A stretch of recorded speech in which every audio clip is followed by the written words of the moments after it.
I'm 77 years old, and yesterday I looked at my dirty dishes and decided to leave them in the sink. Not until after dinner. Not until tomorrow morning. Just leave them. Indefinitely. Because washing them felt like too much. Too much effort. Too much standing. Too much energy I didn't have.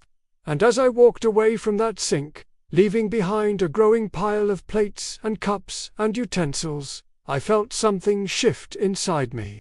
A quiet voice saying, "This is how it starts. This is how you stop taking care of yourself. This is how living alone stops working." It didn't begin with the dishes. It started months ago with smaller things. I'd see something that needed doing and think, "I'll do that later." The vacuum sitting in the corner because running it felt exhausting. The laundry piling up because carrying the basket to the machine seemed too difficult. The mail accumulating on the table because sorting through it required mental energy I couldn't summon. Little tasks. Normal household things.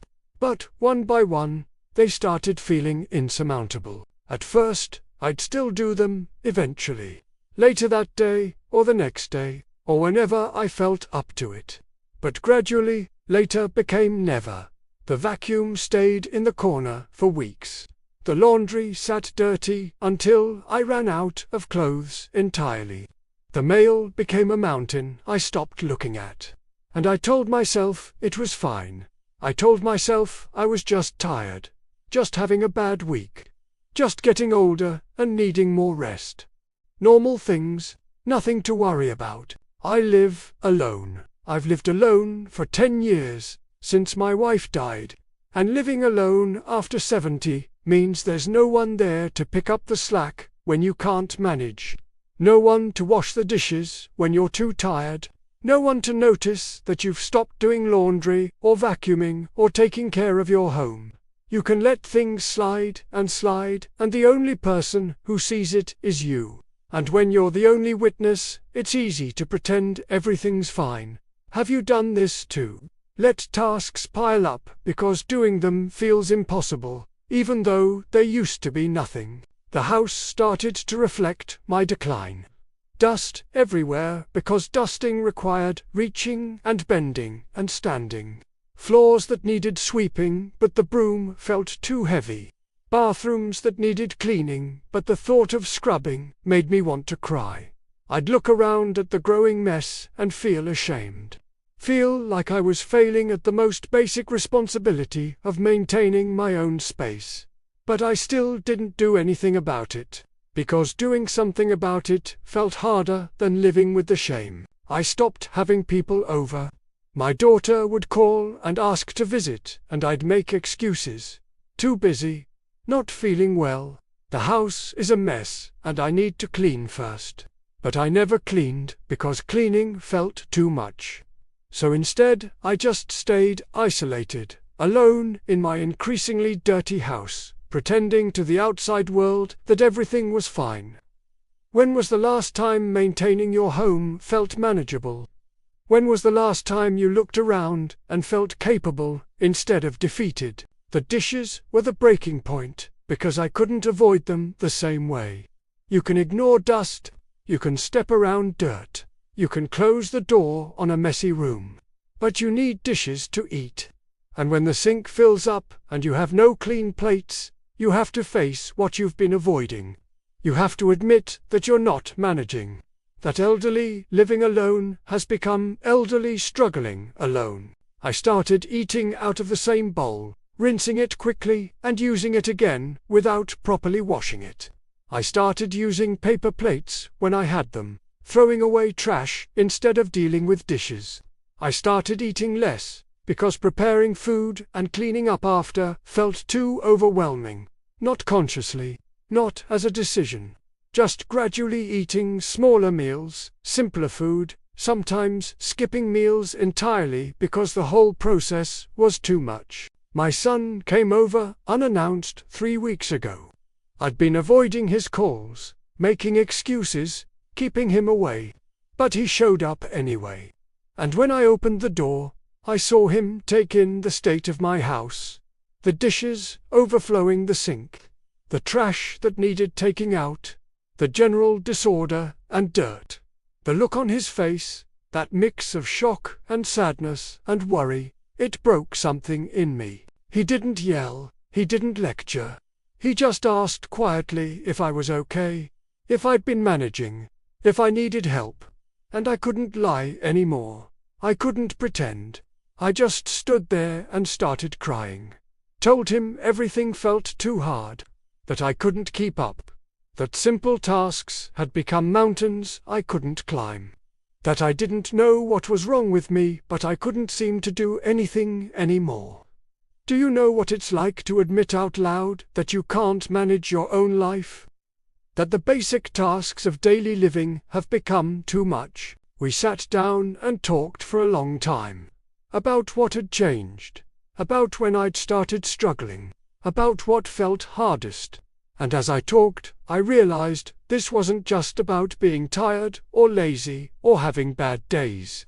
This was about losing the capacity to maintain my independence. This was about aging and independence pulling apart.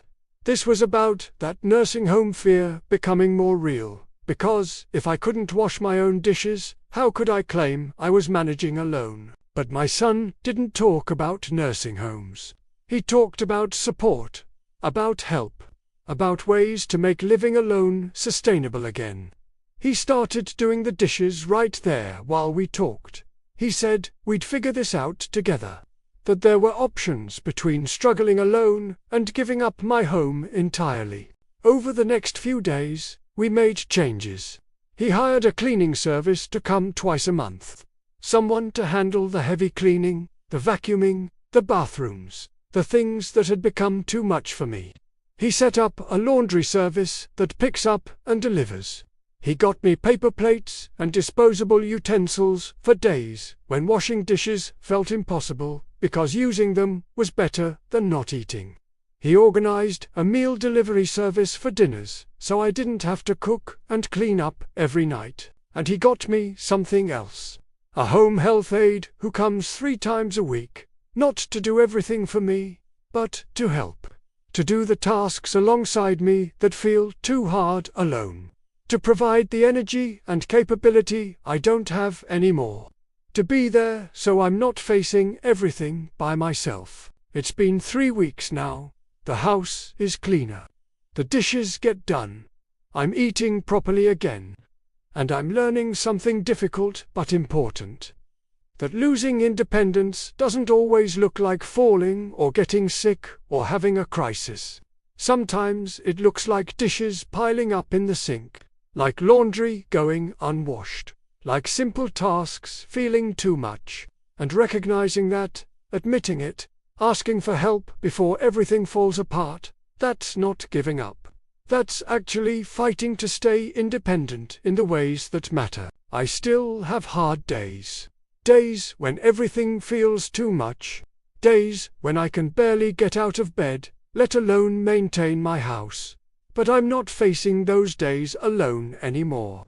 I have support, I have help, and I have permission, finally, to accept that I can't do everything myself anymore.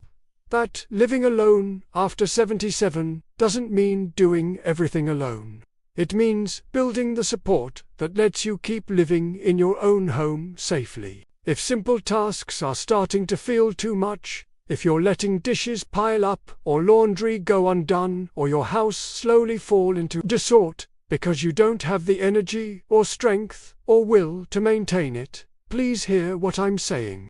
This is serious. This is a warning sign. This is your body and mind telling you that you need support. That trying to manage alone isn't working anymore. That something needs to change. There's still time to make those changes. There's still time to bring in help, to set up services, to build support around yourself before things get truly desperate. But there's not unlimited time, and waiting until you're living in genuine squalor, until you're malnourished because you can't manage cooking and cleaning, until someone else steps in and makes all your decisions for you, that's when you lose everything. So please, Look around your home honestly. What's been piling up? What have you been avoiding?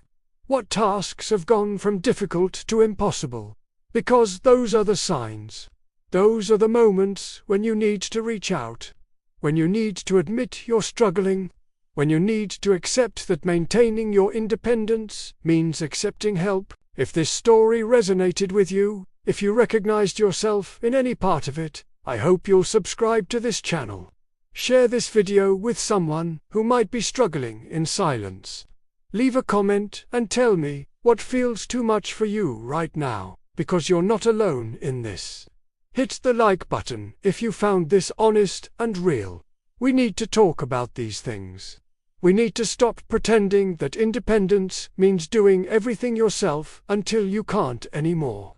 Real independence is staying safe and functional enough to keep living your life. And sometimes that means accepting that you need support. That's something I'm still learning, one difficult day at a time.